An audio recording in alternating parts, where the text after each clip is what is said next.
మంచి అవకాశం ఇచ్చినటువంటి సంఘ కాపర్లకు, ప్రత్యేకించి ఈస్ట్ ప్యారిష్ ప్రధాన కాపరిగా ఉన్నటువంటి రెవరెండ్ కొల్లు చక్రధర్ గారు, అలాగే అడిషనల్ పాస్టర్స్గా ఉంటున్నటువంటి రెవరెండ్ పలుచూరి దేవసహాయం గారు, రెవరెండ్ బండ్ల విక్టర్ ప్రేమ్ సాగర్ గారు, రెవరెండ్ ఆళ్లమూడి జేమ్స్ గారు, రెవరెండ్ ఆళ్లమూడి డేవిడ్ గారు, అలాగే సంఘమంతటికి మన ప్రభును రక్షకుడైన యేసుక్రీస్తు నామములో ఈ క్రిస్మస్ శుభ దీవెనలు నిండుగా మెండుగా కలగాలని నేను కోరుతూ ఉన్నాను. త్రియేక దేవునికి వందనాలు, స్తుతులు, స్తోత్రాలు చెల్లిస్తూ ఉన్నాను. ఈ దినం కొరకు చదవబడిన ప్రాముఖ్యమైన వాక్య భాగాలతో పాటు మరి 2 వచనాలను మీ దృష్టికి తీసుకొని రావాలని నేను ఆశపడుతున్నాను. యేసయ్య ఈ లోకంలో జన్మించినప్పుడు మొట్టమొదటి సందేశము పేదలు పామరులైనటువంటి గొల్లలకు స్వయంగా ప్రధాన దూత గబ్రియల్ అందించిన మాటలు లూకా సువార్త 2వ అధ్యాయం 10-11 వచనాల్లో. నాకు చిన్న ప్రింట్ చూడటం కష్టంగా ఉంది కాబట్టి దీనిలో పెద్ద అక్షరాలుగా పెంచుకొని సెల్ ఫోన్లో చూస్తున్నాను. చదవమ్మా. అయితే ఆ దూత, భయపడకుడి, ఇదిగో ప్రజలందరికీ కలుగబో మహా సంతోషకరమైన సువర్తమానము నేను మీకు తెలియచేయుచున్నాను. దావీదు పట్టణమందు నేడు రక్షకుడు మీ కొరకు పుట్టి ఉన్నాడు. ఈయన ప్రభు అయిన క్రీస్తు. 12 కూడా చదవమ్మ. దానికి ఇదే మీకు ఆనవాలు.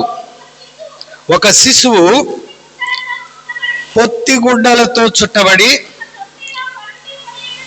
ఒక తొట్టిలో పండుకొని ఉండుట మీరు చూచెదరు అని వారితో చెప్పాను. చిన్న ప్రార్థన చేసుకున్నా. దయగలిగిన మా తండ్రి, కృపగలిగిన మా ప్రభువా, మహోన్నతుడా, మహాపరిశుద్ధుడా, మహిమా సింహాసనాధిపతి, నీ పరిశుద్ధ పాదాలకు 2024వ సంవత్సరపు క్రిస్మస్ దినాన నీ పరిశుద్ధ సన్నిధిలో చేరి నీ యాజకులతో నీ మందిరంలో నీ బిడలంగా నీ పాదాల చెంత చేరి నిన్ను స్తుతించి ఘనపరిచి ఆరాధించటానికి, నీ పరిశుద్ధ వాక్యం నుండి కొన్ని సంగతులను నీ ఆత్మ సహాయం ద్వారా నేర్చుకొనడానికి మాకందరికీ నీవు అనుగ్రహించినటువంటి ఈ గొప్ప తరుణాన్ని బట్టి నీకే స్తుతులు, వందనాలు, స్తోత్రాలు చెల్లిస్తున్నాం. చదువుబడిన వాక్య భాగములపైకి పరలోక సింహాసనము నుండి నీ వెలుగును ప్రసరింపచేసి అది మా అందరి ఆత్మలకు మేలును, నీ నామమునకు మహిమ సంతరించులాగున నీవే నడిపించి దీవించి మహిమ పొందుమని ఈ మా మనవులు మా ప్రభువును నీ ప్రియకుమారుడైన యేసయ్య పుణ్యనామములో ప్రార్థించి వేడుకొనుచున్నాము తండ్రి. రాజుల రాజు రాజు వెలసెను పశువుల పాకలో, ఈనాడు పూజించిరి వేమగీతితో జయనాదమే భువిలో ప్రతిధ్వనించెను ఆదివిలో. ఇది శుభోదయం, క్రీస్తు జన్మదినం, ఇది లోక కళ్యాణం, మనకు పుణ్యదినం,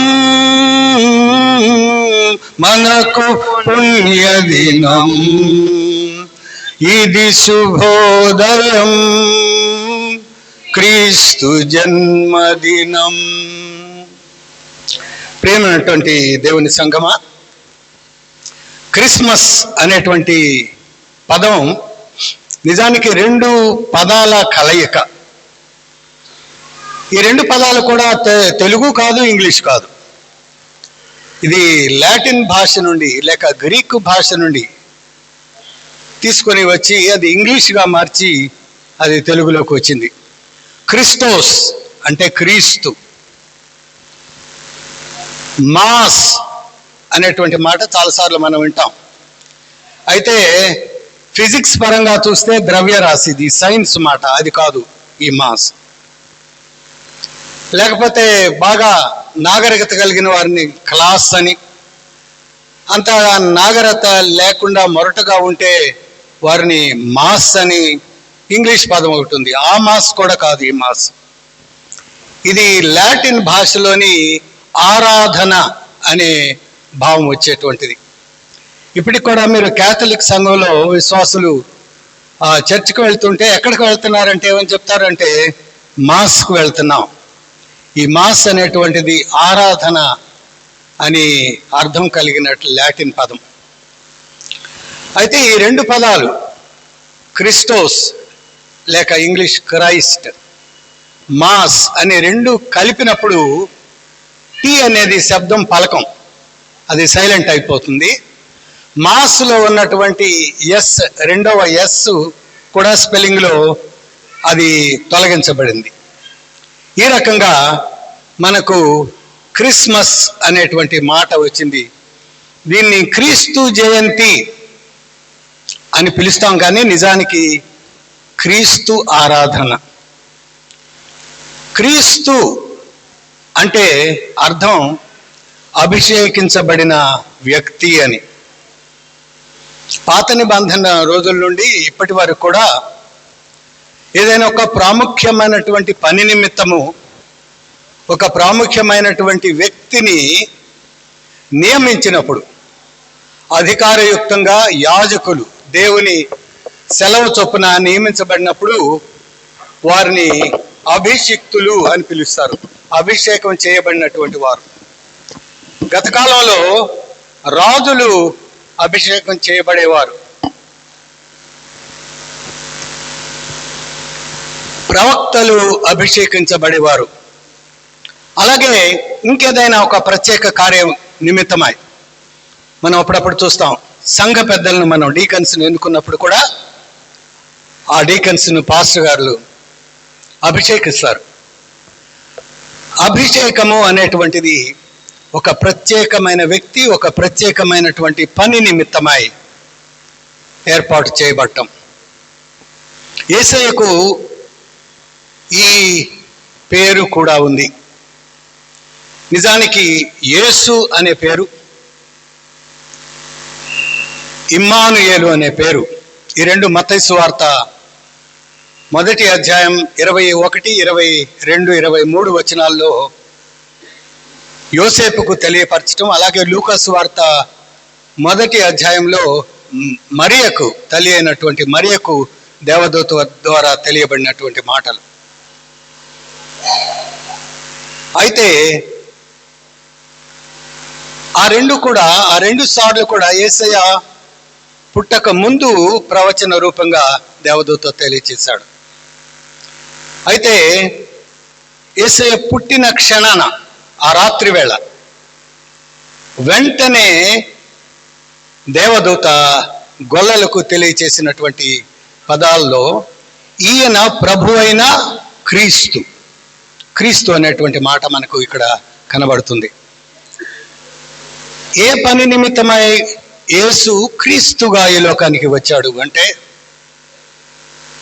యేసు అనే పేరుకు అర్థం చెప్తూ మత్తయి సువార్త 1వ అధ్యాయం 21వ వచనంలో యోసేపుతో దేవదూత చెప్తున్నాడు, తన ప్రజలను వారి పాపముల నుండి ఆయనే రక్షించును కనుక.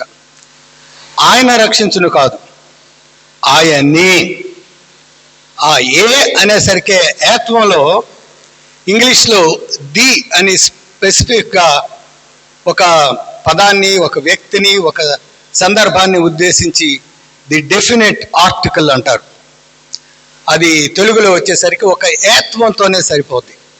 యేసయ్య నేనే మార్గమును, నేనే సత్యమును, నేనే జీవమును.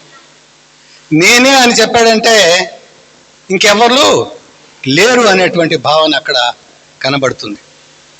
కాబట్టి తన ప్రజలను వారి పాపముల నుండి ఆయనే స్వయంగా వచ్చి రక్షించేటువంటి బాధ్యతను స్వీకరించాడు.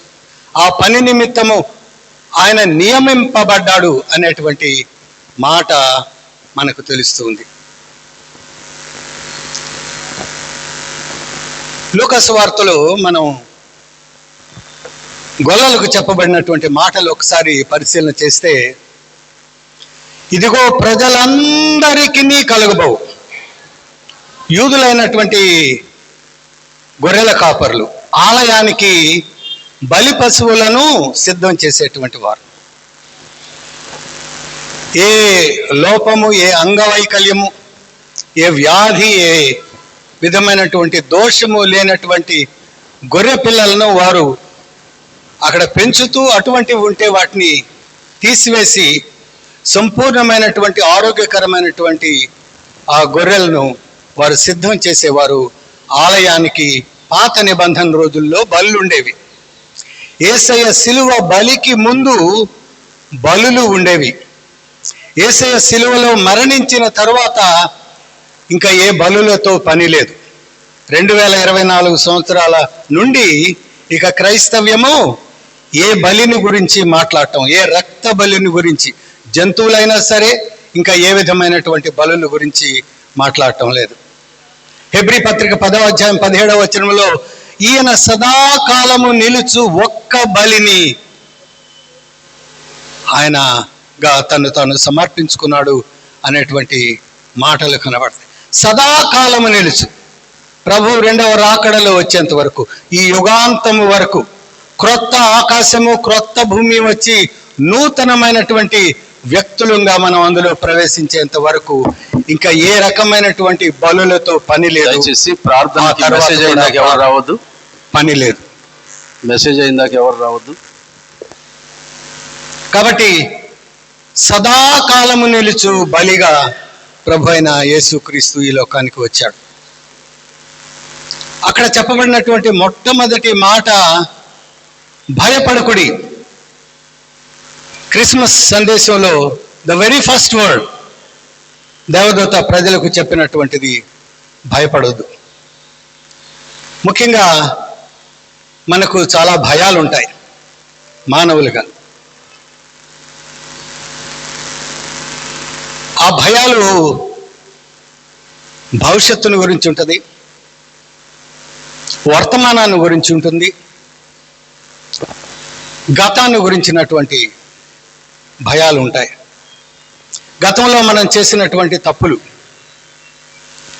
The guilt of the past అంటారు. అయ్యో నేను ఈ రకంగా చేయకుండా ఉండి ఉండవలసింది, ఈ మాట అనకుండా ఉండి ఉండవలసింది. ప్రతి ఒక్క వ్యక్తి జీవితంలో ఇటువంటి దోష భావన తప్పకుండా ఉంటుంది. ఇది ఎలా తొలగిపోతుంది? అలాగే దాదాపు ప్రతి మానవునికి కూడా వర్తమానం భారంగా, బరువుగా గడుస్తూ ఉంటుంది. ఈ బరువు, ఈ భారాన్ని, ఈ జీవితాన్ని నేను ఏ రకంగా లాగగలను? ఇది ఒక భయ, ఆందోళన కలిగించేటువంటి విషయం. అలాగే భవిష్యత్తును గురించినటువంటి అనిశ్చితి. ఇప్పుడు బాగానే ఉన్నాను, ఆర్థికంగా బాగానే ఉన్నాను, ఆరోగ్యరీత్యా పర్వాలేదు, కానీ ఏ క్షణాన ఏమవుతుందో, నా బిడ్డలకి ఏమవుతుందో, నా తల్లిదండ్రులకి ఏమవుతుందో, నాకేమవుతుందో, నా భర్తకు, నా కుటుంబానికి ఆర్థికంగా ఏమైనా అనుకోని దుస్సంఘటన జరుగుతుందేమో. పేపర్లు చదువుతుంటే అన్ని మనస్సును కలిచివేసేటువంటి దృశ్యాలే, సంఘటనలే. కాబట్టి భవిష్యత్తును గురించినటువంటి ఆందోళన, ఇవి ఆశ ఉంటుంది, ఆందోళన ఉంటుంది. ఇంగ్లీష్ క్రిస్మస్ పాటలో O little town of Bethlehem, O Bethlehem గ్రామమ్మ అనేటువంటి పాటలో the hopes and fears of all the years are met in the tonight. Yesayya, నువ్వు జన్మించినటువంటి ఈ రాత్రి వేళ మానవులకు ఉన్నటువంటి ఆశలు, అలాగే భయాందోళనలు, ఇవన్నీ కూడా కలిసి సమ్మిళితమై వాటికి సమాధానాన్ని, జవాబుగా నువ్వు ఈ లోకంలో పుట్టావు అని ఆ కీర్తనకారుడు ఆ పాట వ్రాస్తూ ఉన్నాడు. ఈ భయాలు ఎలా తొలగిపోతాయో నేను చివరిలో మళ్ళీ ఒకసారి క్రిస్మస్ ఎలా జవాబు ఇచ్చిందో చెప్తాను.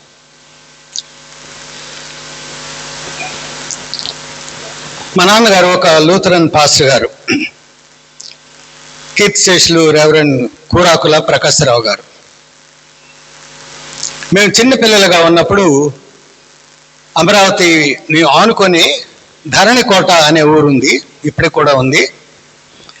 ఆ ధరణికోట ప్యారిష్ హెడ్ క్వార్టర్స్గా ఉండేది. ఆ రోజుల్లో పాస్టర్ గారి ఇల్లు అక్కడే ఉండేది, ఒక పెంకుటిల్లు. ఇప్పుడు ధరణికోట ప్యారిష్ను, ఆ చర్చ్ని ముందుకు అమరావతికి మూవ్ చేశారు.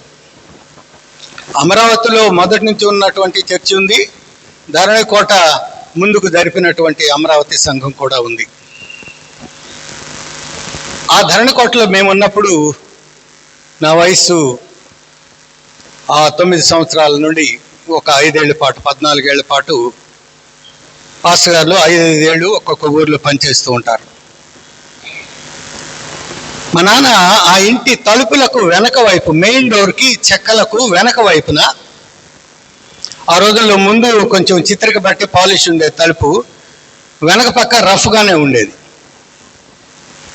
ఆ తలుపు చెక్క, ఎడం పక్క తలుపు చెక్కకు చాక్ పీస్తో 10 ఆజ్ఞలు రాశారు. నిర్గమకాండం 20 అధ్యాయాల్లో మనకి 10 ఆజ్ఞలు కనపడతాయి. కుడి పక్కన ఉన్నటువంటి తలుపు చెక్కకు వెనకాల, తలుపు మూస్తే తప్పనిసరిగా అవి కనపడతాయి. తలుపు తెరవాలన్నా ఉదయాన్నే అవి కనపడతాయి. ఈ కుడి వైపున లూకాసు వార్త 2వ అధ్యాయం 1 నుండి 14వ వచనాల వరకు ఉన్న వాక్య భాగం రాశారు. ఇవి మీరు కంటత పెట్టాలని పిల్లలకు మాకు అందరికీ చెప్పారు. అలాగే కంటత పెట్టాం. అప్పుడు నాకు అది ఎందుకు అలా చెప్పారో నాకైతే తెలియలేదు, కానీ క్రమేపీ ఇప్పుడు నేను అది అధ్యయనం చేస్తూ ఉంటే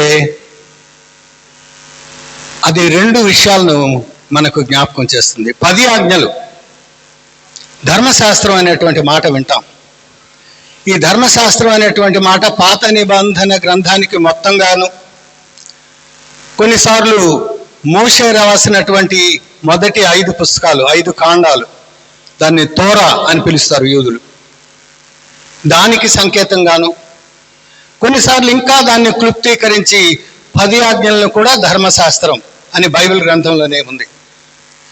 10 ఆజ్ఞలు ధర్మశాస్త్రానికి ప్రతీక. మరి ధర్మశాస్త్రం ఇచ్చినటువంటి దేవుడు దాని ద్వారా మనకేం తెలియచేస్తూ ఉన్నాడంటే, ఇది దేవుని చట్టం, నియమం, దీన్ని మీరు తూచా తప్పకుండా పాటించాలి అని చెప్తే బైబిల్ గ్రంథమే స్పష్టంగా చెప్తుంది, ఏ మానవుడు కూడా మనస వాచ కర్మణ ఈ 10 ఆజ్ఞలను నెరవేర్చలేడు. కొన్నిటిని నెరవేర్చవచ్చు, కొన్నిటిని భౌతికంగా నెరవేర్చవచ్చు, కానీ మనస్సులో కూడా, ఎందుకంటే కొండ మీద ప్రసంగంలో యేసయ్య చెప్తూ ఉంటారు, ఒక వ్యక్తిని నిర్నిమిత్తముగా అకారణంగా నీవు ద్రోహి అని పిలిచిన, నీవు ఆ వ్యక్తిని హత్య చేసినట్టే, నరహత్య చేసినట్టే, ఆ వ్యక్తిత్వాన్ని చంపినట్టే అనే భావన. అలాగే వ్యభిచారం విషయంలో కూడా ప్రభు చెప్తూ ఉన్నాడు, భౌతికంగా ఉండనవసరం లేదు, మనస్సులో నువ్వు ఆ రకంగా తలచిన అది అడల్టరీ అవుతుంది అని ప్రభు చెప్పాడు. ఇవన్నీ చెప్పి పౌలు ద్వారా దేవుడు తెలియచేస్తున్నది ఏంటంటే రోమా 3:23, ఏ భేదమును లేదు, అందరూ, వాక్యం చెప్పే నేనైనా, పాస్టర్ గారైనా, ప్రెసిడెంట్ గారైనా, పోపు గారైనా, మానవులంగా పుట్టిన అందరము పాపము చేసి దేవుడు అనుగ్రహించు మహిమను పొందలేకపోతున్నాం. దేవుడు ఉద్దేశించిన స్థాయి, దేవుడు పెట్టిన గురికి మనం తక్కువైపోతున్నాం. కొంతమంది బాగా తక్కువ అవ్వచ్చు, కొంతమంది కొంచెం దగ్గరకు పోవచ్చు, ఇంకొంచెం దగ్గరకు పోవచ్చు. రోమా 3:11 ఇంకొక వాక్యం ఉంది, నీతిమంతుడు లేడు, ఒక్కడునూ లేడు. ఇంకా ఆ తర్వాత ముందుకు చదివితే ఒక్కడైనను లేడు, అందరూ ఏకముగా కట్టగట్టుకొని త్రోవ తప్పి పనికి మాలిన వారై. అసలు లోకంలో 10 ఆజ్ఞలను సంపూర్ణంగా నెరవేర్చగలిగిన మానవుడు లేడు.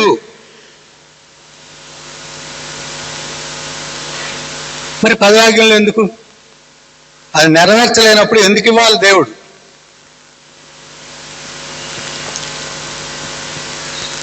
మనందరి ఇళ్లలో అద్దాలు ఉంటాయి.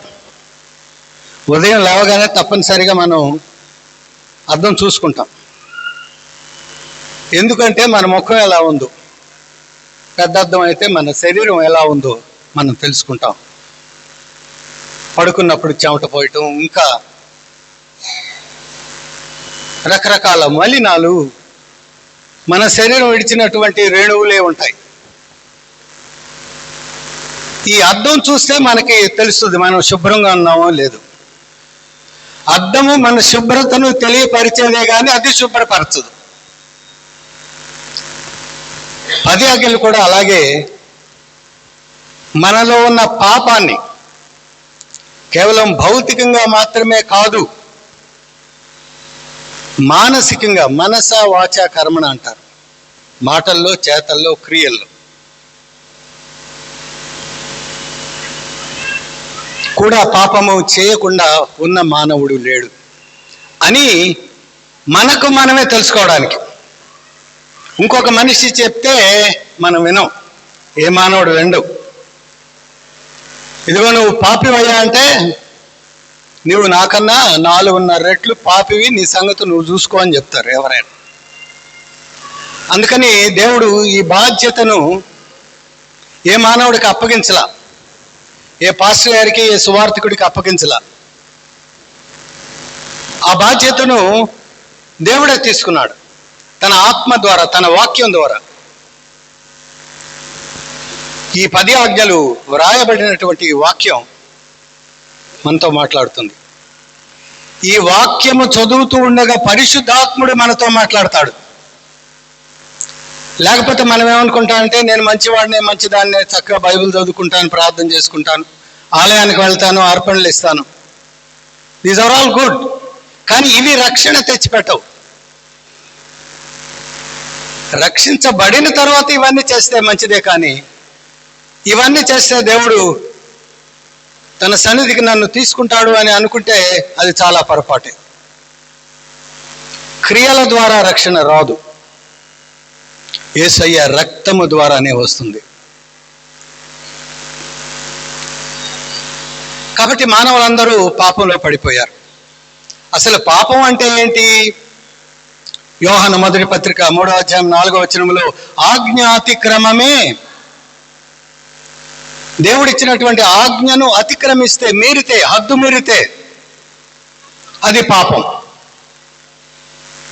ఇదిగో ఈ తోట చెట్ల పండ్లు ఏదైనా తిను, నువ్వు హాయిగా ఉండు, ఇదిగో ఫలానా చెట్టు ఫలాన్ని తినవద్దు అంటే మానవ నైజం ఏంటి? ఏది వద్దంటే దానిలో క్యూరియాసిటీ, ఏదో ఒకటి ఎందుకు వద్దన్నాడు.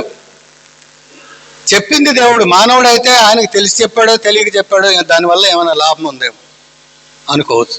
పైగా సాతానుడు ఊరుకోలేదు, ఇది నిజమా అంటే ఇది నిజము కాదు అని ఎక్కిచ్చేస్తున్నాడు. ఈ పండు తినవద్దని దేవుడు చెప్పిన, దేవుడు చెప్పకూడదే, దేవుని మీద కూడా సందేహం కలిగించాడు. సో అవ్వ తిన్నది, ఆదాముకు తినిపించింది. మొత్తంగా ఇద్దరు దేవుడు ఇచ్చిన ఆజ్ఞను మీరారు, పాపంలో పడ్డారు. పాపం అనగానే వెంటనే మనకు ఆ మాట ఇష్టం పట్టదు.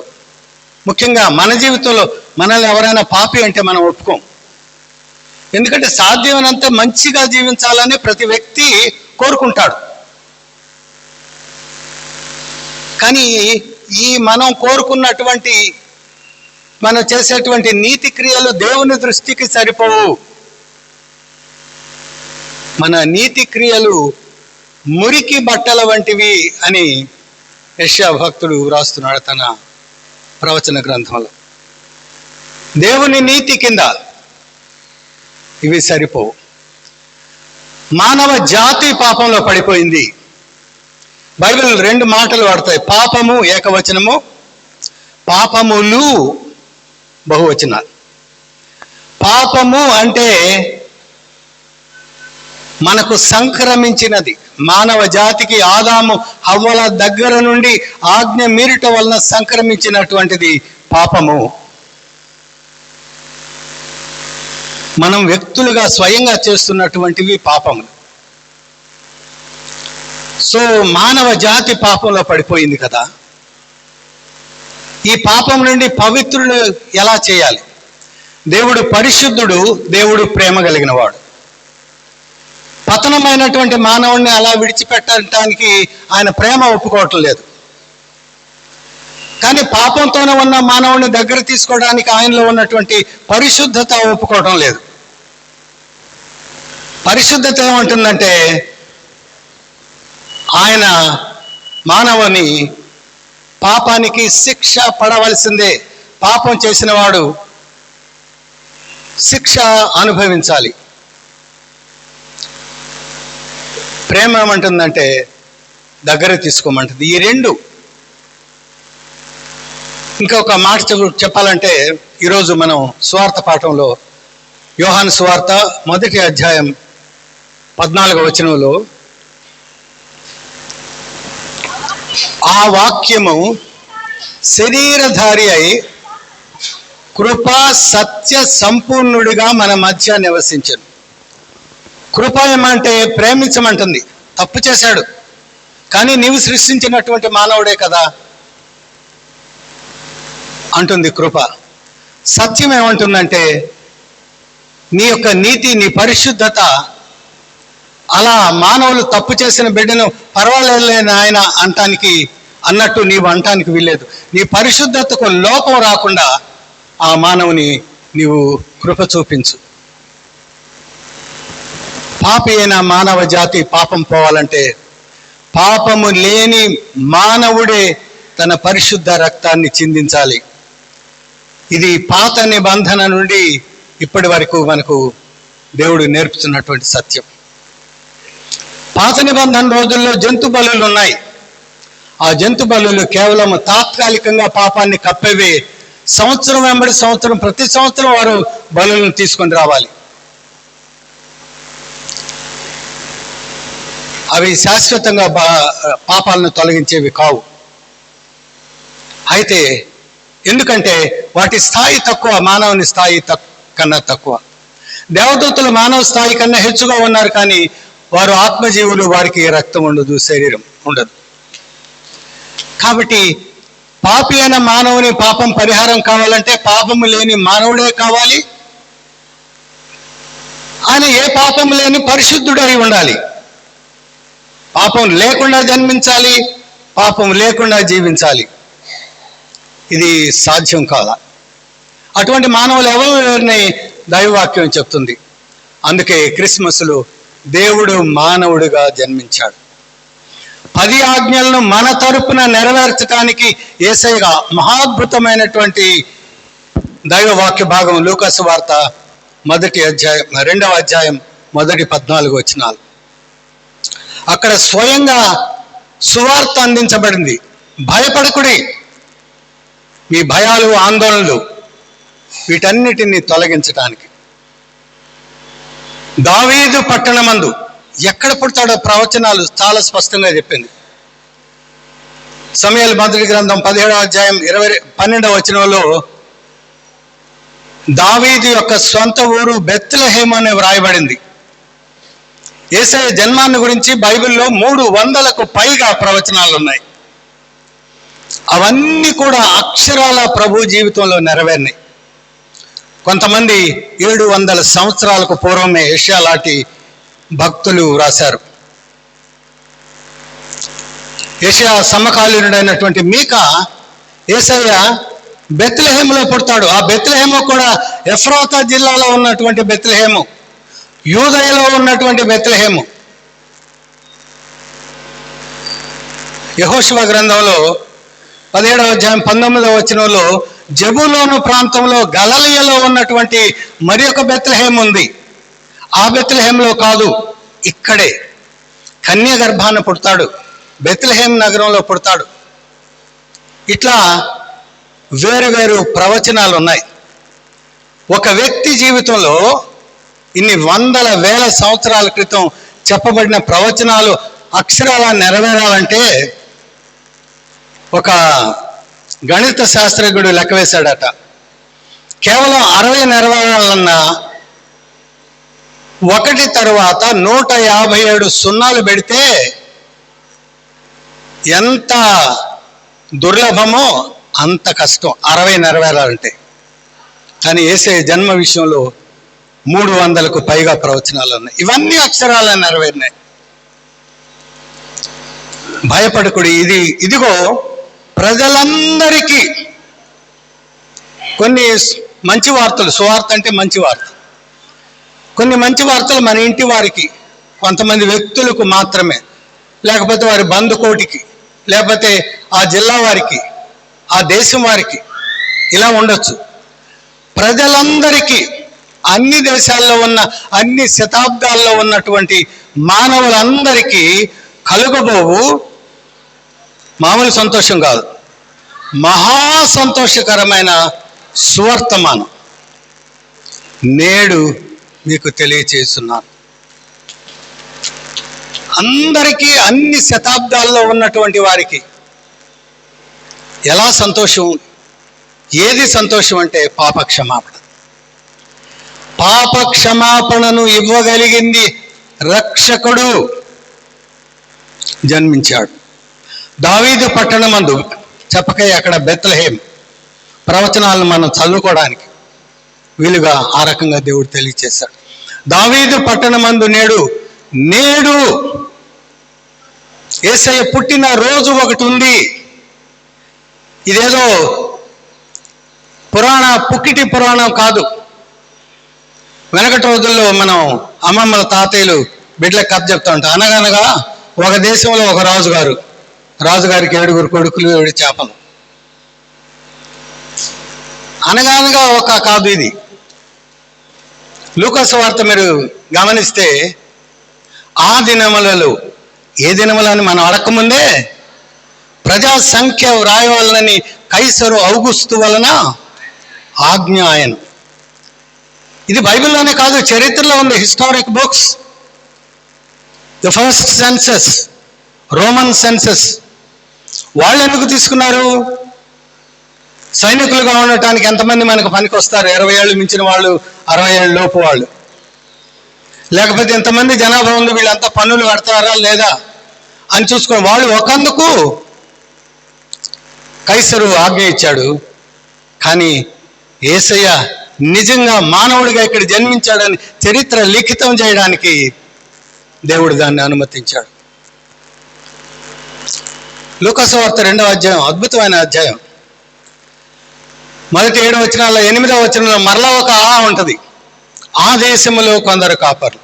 ఏ దేశం అంటే యూదయ దేశంలో దేవాలయం ప్రక్కన ఆ గొర్రెల కాపర్లను గురించినటువంటి వివరం మనం తెలుసుకోవడానికి, మరికొంత పరిశోధన చేయడానికి అవకాశం.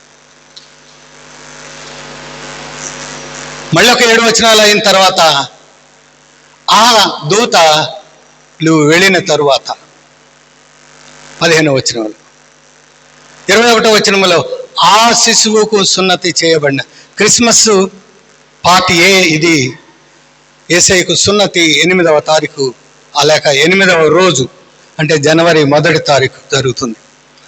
కాబట్టి ఈ రెండు కూడా క్రైస్తవ పండుగలు. జనవరి 1 కేవలం సంవత్సరాది అని మనం జరుపుకోము. క్రైస్తవులు ఎందుకు జరుపుకుంటారంటే యేసయ్య యొక్క శరీరం నుండి మొదటి రక్త బిందువులు రాలిన దినం అది. 33.5 సంవత్సరాల తర్వాత ఆయన తన రక్తాన్ని చిందించి సంపూర్ణ పాప క్షమాపణను మనకు అనుగ్రహించబోతున్నాడు అనే విషయం మనం అక్కడ తెలుసుకుంటాం. కాబట్టి పాప క్షమాపణ నిమిత్తమై తన పరిశుద్ధ రక్తాన్ని చిందించడానికి నేడు there is a specific day Jesus was born. December 25, జనవరి 6, ఇంకేదైనా రకరకాలుగా చెప్పుకోవచ్చు. బైబిల్లో ఎక్కడ తారీఖు లేదు. కానీ ఆయన పుట్టాడు, ఒక దినాన పుట్టాడు. అయితే ఇంకో విషయం గమనించండి, ప్రభువైన యేసు క్రీస్తుకు అది ప్రారంభం కాదు, ఆయన ఆది నుండి ఉన్నవాడు. అందుకనే యోహాను సువార్తలో ఆది యందు వాక్యం ఉండెను, వాక్యము దేవుని వద్ద ఉండెను, వాక్యము దేవుడైన వద్ద ఉన్నాడు, ఆయన కూడా వాక్యం. పరిశుద్ధ త్రిత్వాన్ని అక్కడ చాలా స్పష్టంగా తెలియచేస్తున్నాడు. పాపి అయిన మానవ జాతి పాపం పోవాలంటే పాపము లేని మానవులు ఎవరూ లేరు. కాబట్టి పరిశుద్ధ త్రిత్వంలోని 2వ వ్యక్తి అయిన కుమారుడైనటువంటి దేవుడు, ఆయన మరియమ్మకు పుట్టాడు కాబట్టి కుమారుడైన దేవుడు కాదు. ఆయన మానవునిగా మరియ గర్భాన జన్మించాడు. మరియ గర్భాన జన్మించడం కూడా మనందరిలాగా జన్మించలా. తల్లిదండ్రుల కలయిక వలన యేసయ్య జన్మించలా. తల్లిదండ్రుల కలయిక తప్ప పాపం అంటే బైబిల్ గ్రంథం ఏం చెప్తుందంటే వివాహము అన్ని విషయంలో ఘనమైనది, వివాహపు పాన్పు నిష్కళంకమైనది. తల్లిదండ్రుల కలయిక పాపమని కాదు, కానీ ఆదాము నుండి మానవులుగా పుడుతున్నటువంటి మనలో ఈ పాప స్వభావం వస్తూనే ఉంటుంది. వేప చెట్టు మొక్క నాటితే లేకపోతే విత్తనం నాటితే మరలా వేప మొక్క వస్తుంది, అందులో వచ్చేటువంటి పండ్లు చేదుగానే ఉంటాయి. మరలా నాటు ఎన్ని తరాల పోయినా చేదుతనం ఉంటుంది స్వభావం. అలాగే మానవ జాతి మామూలు పద్ధతిలో విస్తరించినప్పుడు పాప స్వభావం వస్తుంది. మన నిమిత్తమై రక్తాన్ని చిందించవలసినటువంటి మానవుడు ఈ పాప స్వభావంతో పుట్టకూడదు. కాబట్టి దేవుడు పరిశుద్ధాత్మ శక్తి వలన మరియమ్మ ప్రభువైన యేసుక్రీస్తును కన్నది. పవిత్రుడైనటువంటి మానవుడిగా పుట్టాడు.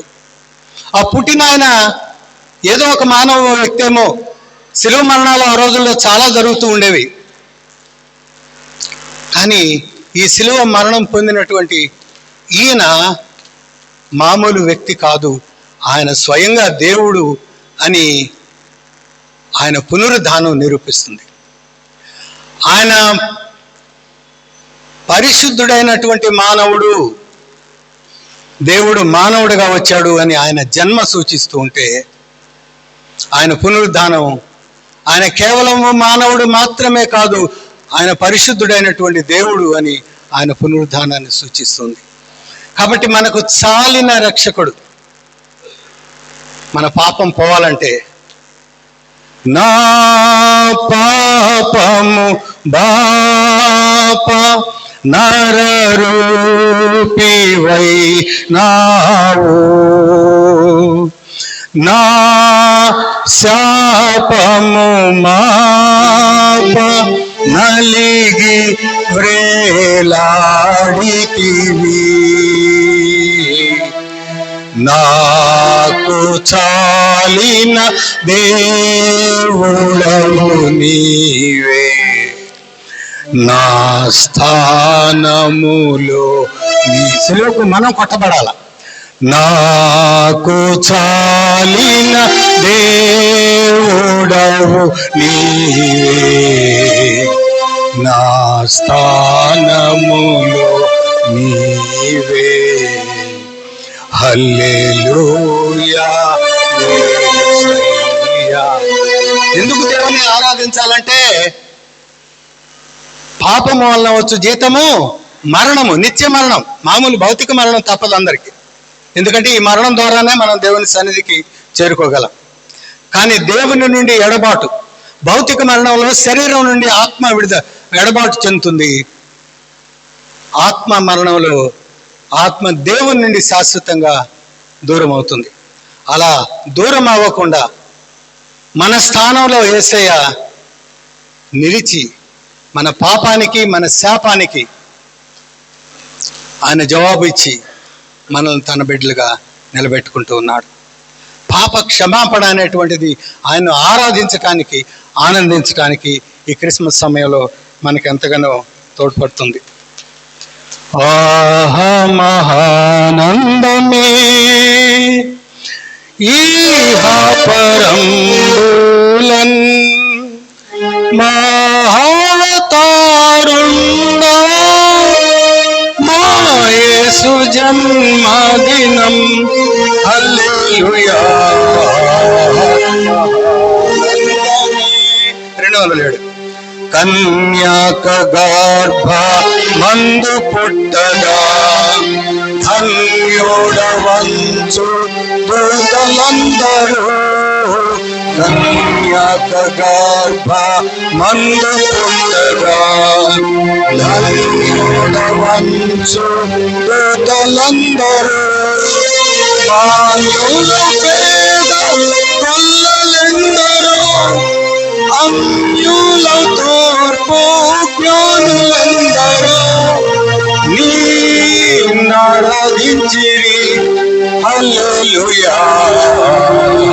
మహానందమే. క్రిస్మస్ను ఎందుకు మనం ఆనందంగా జరుపుకోవాలి? 2024 సంవత్సరం ఒకసారి మనం జాగ్రత్తగా వెనక్కు చూసుకొని ఉంటే అందరి జీవితాల్లో ఇది సంతోషభరితమే అయి ఉండక్కర్లేదు.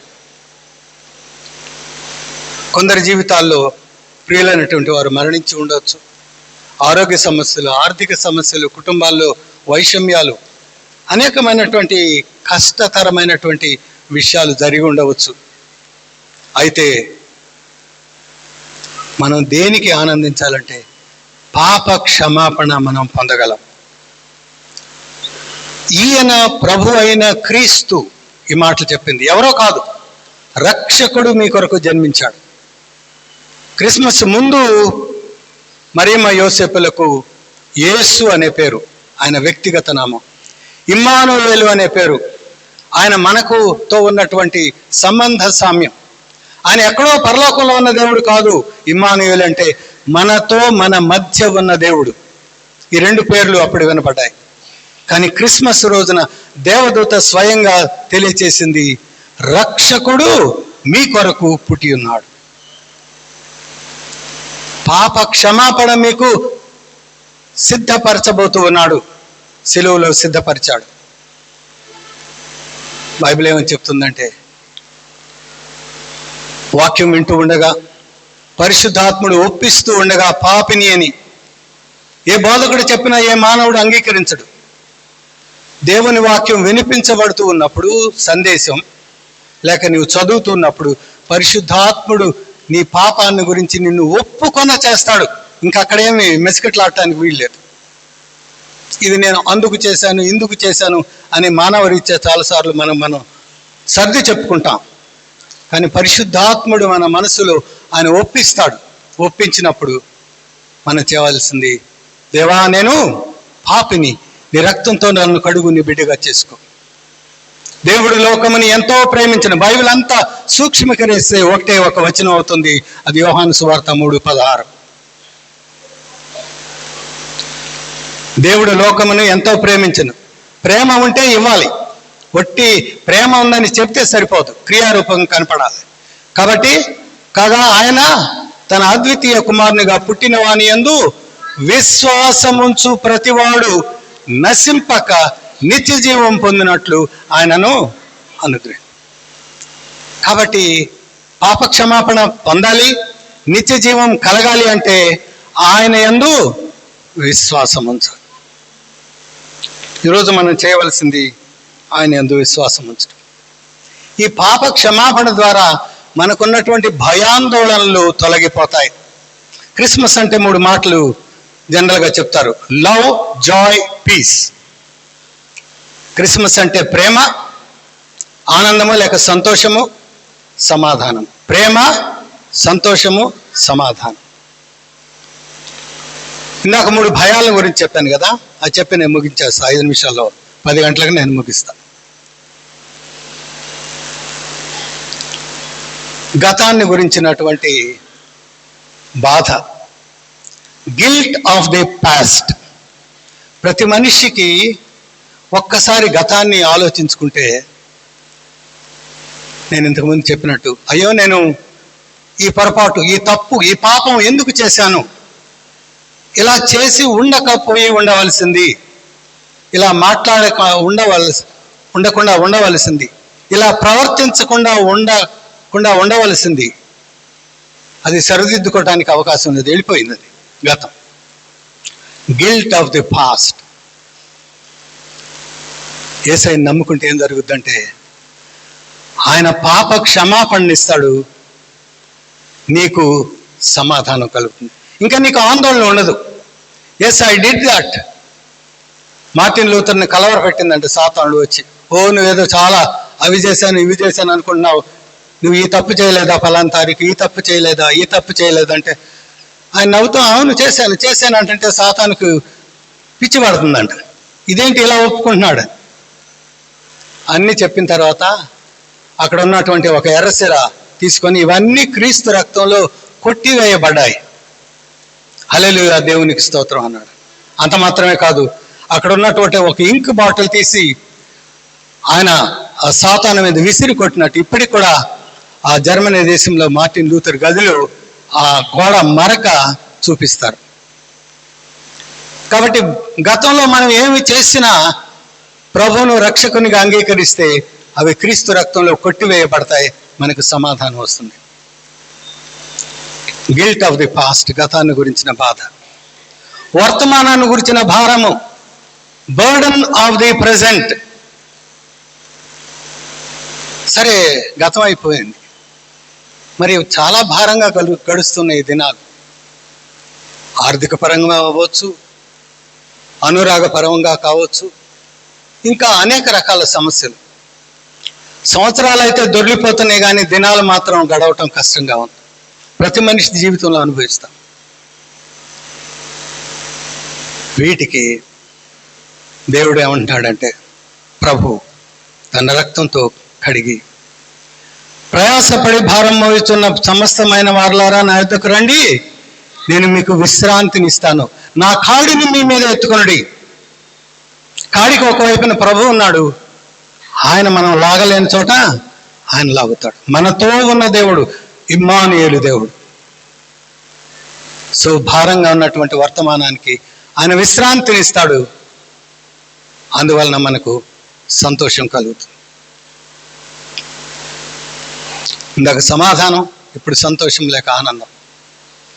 భవిష్యత్తును గూర్చినటువంటి అనిశ్చితి, ఆందోళన, ఫియర్ ఆఫ్ ది ఫ్యూచర్. ఏమవుతుందో, ఎలా ఉండబోతుందో అనేటువంటి భయాలు. ఆయన సిలువలో కార్చిన రక్తం ద్వారా భవిష్యత్తును గూర్చినటువంటి నిరీక్షణ మనకు ఆయన ఇస్తాడు. తద్వారా ఆయన్ను మనం ప్రేమించేటువంటి బిడ్డలంగా, ప్రేమ.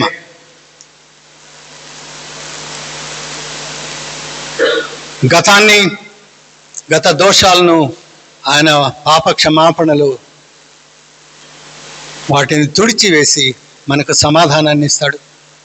వర్తమాన భారాన్ని ఆయనే ఒకవైపు మన కాడిని వేసుకొని మనకు విశ్రాంతినిచ్చి మనకు సంతోషాన్ని ఇస్తాడు. భవిష్యత్తును గురించి, ఈ లోకంలో ఏమైనా జరగచ్చు, డజంట్ మ్యాటర్. నేను క్రీస్తు రక్తంతో కడుగబడినటువంటి వ్యక్తిని. ఒక దినాన నేను ఆయనతో, ఆయన సింహాసనంలో నన్ను కూర్చుండబెట్టుకుంటాడు. నన్ను ఇంతగా ప్రేమించినటువంటి దేవుడు, నన్నెంతగా ప్రేమించితివో, నిన్నంతగా దూషించితినో, నన్నెంతగా నీవెరిగితివో, నిన్నంతగా మరచితినో. గలనానే చెప్పగలనా దాయనాన్ని దాయగలనా గలనా నే చెప్పగలనా దాయనాన్ని దాయగలనా అయ్యా నా యేసయ్యా నాదం తాళం రాగం ఎదలో నీవే ఈ ప్రేమ స్వరం. దయగల మహారాజా, కృపగల మా తండ్రి, నీ పరిశుద్ధ పాదాలకు వందనాలు, స్తోత్రాలు నాయన. నీ ఒక నిర్దిష్టమైనటువంటి దినాన, క్రిస్మస్ దినాన ఈ లోకంలోకి పాప క్షమాపణనిచ్చే రక్షకుడుగా జన్మించావు నాయన. ఇది మానవులైన ప్రతి ఒక్క వ్యక్తికి అవసరమైనది, ప్రజలందరికీ కలిగేటువంటి సువార్త.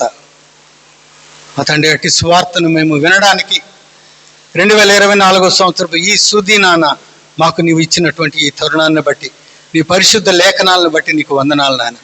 నీ వాక్యం ఉన్నటువంటి మేము మా తండ్రి మా పాపాల గురించి ఒప్పించబడి ఇప్పటికే నిన్ను అంగీకరించకపోతే ఇప్పుడే ఇక్కడే యేసయ్యా నేను పాపిని, నీ రక్తంతో నన్ను కడుగు, నీ బిడ్డగా అని చేసుకునేటువంటి మౌన ప్రార్థన చేసి తక్షణమే రక్షణ పొందటాన్ని నీ కృప అనుగ్రహించండి.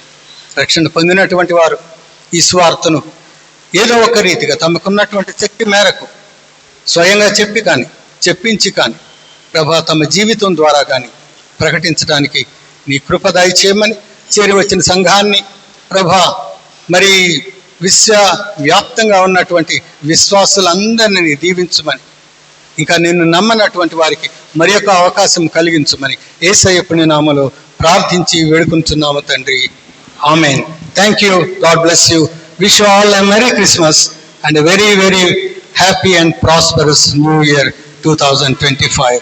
God bless you.